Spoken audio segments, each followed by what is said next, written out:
Esta es la primera vez que el Consejo General del INE sesiona para tomar una decisión en materia de radio y televisión que no deviene de un mandato constitucional o legal. No, es una excepción histórica y por tanto es una excepción a lo que han sido las normas donde la democracia se ha construido y reproducido.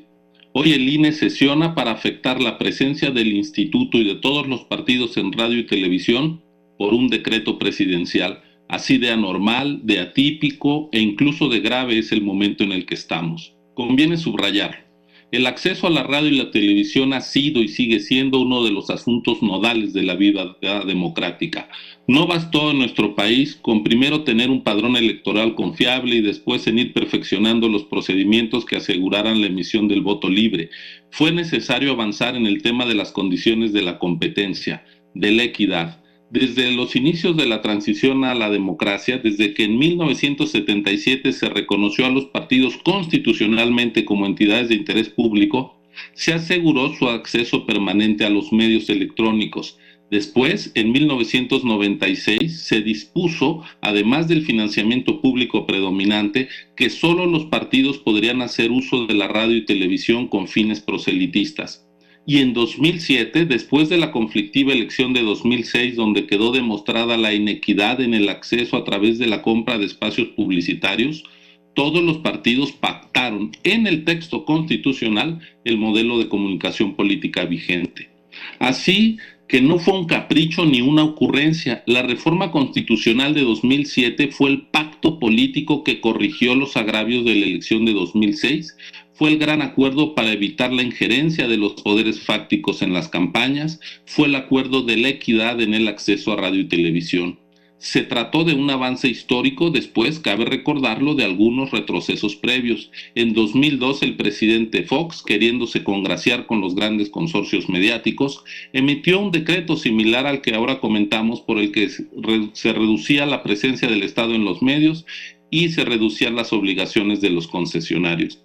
Esa política de poner por delante el interés privado sobre el público llegó a su máximo con la llamada Ley Televisa meses antes de que arrancara el proceso electoral de 2006.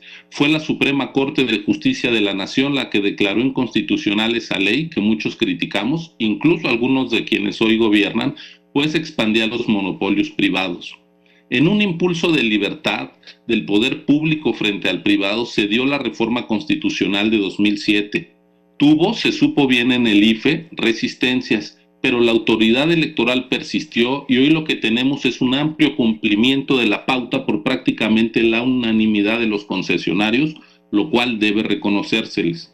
Quiero traer a cuenta lo que dijeron las comisiones de la Cámara de Diputados y del Senado cuando aprobaron esa histórica reforma. En diputados se dijo, y ahí está la Gaceta Parlamentaria del 14 de septiembre de 2007, cito: la medida más importante es la prohibición total a los partidos políticos para adquirir en cualquier modalidad tiempo en radio y televisión. En consecuencia de lo anterior, los partidos accederán a dichos medios solamente a través del tiempo que el Estado dispone en ellos por concepto de los derechos e impuestos establecidos en las leyes. Subrayo del tiempo de que el Estado dispone. Los diputados se refirieron a los 65 minutos de tiempos oficiales en radio y a 48 minutos en televisión.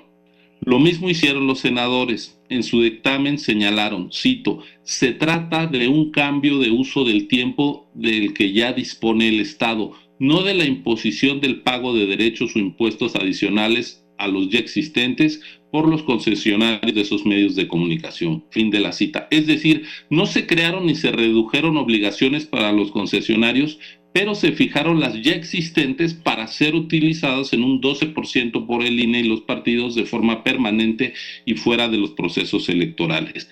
Ese 12% sobre 65 minutos en radio y 48 en televisión implican 15 anuncios en radio y 11 en televisión cada día. La mitad de esos promocionales, conforme a la ley, los utiliza el INE para promover la credencialización y la educación cívica, y la otra mitad los utilizan en tiempos iguales los partidos. Esas reglas virtuosas han permanecido funcionando por más de una docena de años. Y si bien el tema del acceso a radio y televisión no ha salido de los debates de las reformas electorales, en 2014, cuando se volvió a cambiar la Constitución, en esta materia no hubo ni cambio ni retroceso. Siempre se ha entendido que las reglas de la política electoral y de la vida democrática se pactan en el terreno donde la pluralidad se representa, en el Congreso. No ha habido hasta hoy un presidente que haya querido alterar las prerrogativas de los partidos o las atribuciones del INE de forma unilateral y por decreto, sino hasta ahora. Estamos ante la pretensión nada disimulada de volver al tiempo de las facultades metaconstitucionales del presidencialismo discrecional.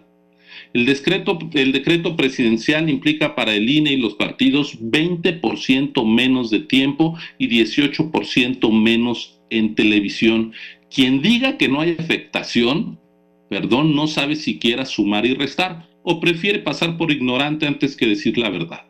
Nuestra discrepancia con el decreto no es porque lo haya hecho el actual presidente. Ante cualquier otro previo o posterior, nuestra respuesta sería igual, porque además Morena, cuando era oposición, no dejó de usar esos tiempos. Lo paradójico es que hoy en el poder los quiera disminuir, afectando sobre todo a los partidos que no tienen la exposición mediática de la presidencia. Les recuerdo un dato que se conoció en este Consejo General hace tiempo. Recordarán que antes del proceso electoral 17 y 18 hubo quien se quejó porque distintos dirigentes partidistas usaban los tiempos que ahora reduce el decreto presidencial para promoverse. Se nos exigía que sacáramos del aire a López Obrador, dirigente entonces de Morena. Nos negamos porque lo que la ley no prohíbe no lo debe impedir la autoridad y porque éramos y somos imparciales y autónomos.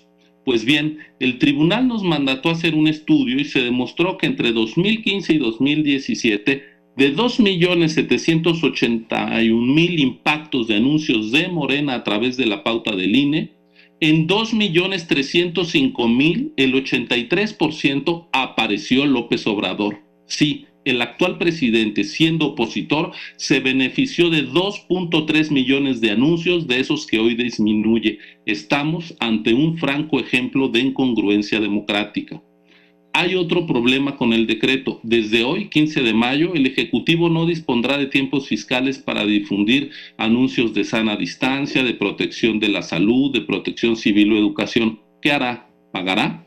Ojalá que los guardianes de la austeridad analicen los costos directos al erario de la decisión que hoy discutimos. Se trata de un acto unilateral, no consensuado, no democrático. Creemos anticonstitucional, por eso se acudió de nuevo ante la Suprema Corte de Justicia de la Nación, de la que esperamos se imparta justicia de forma expedita.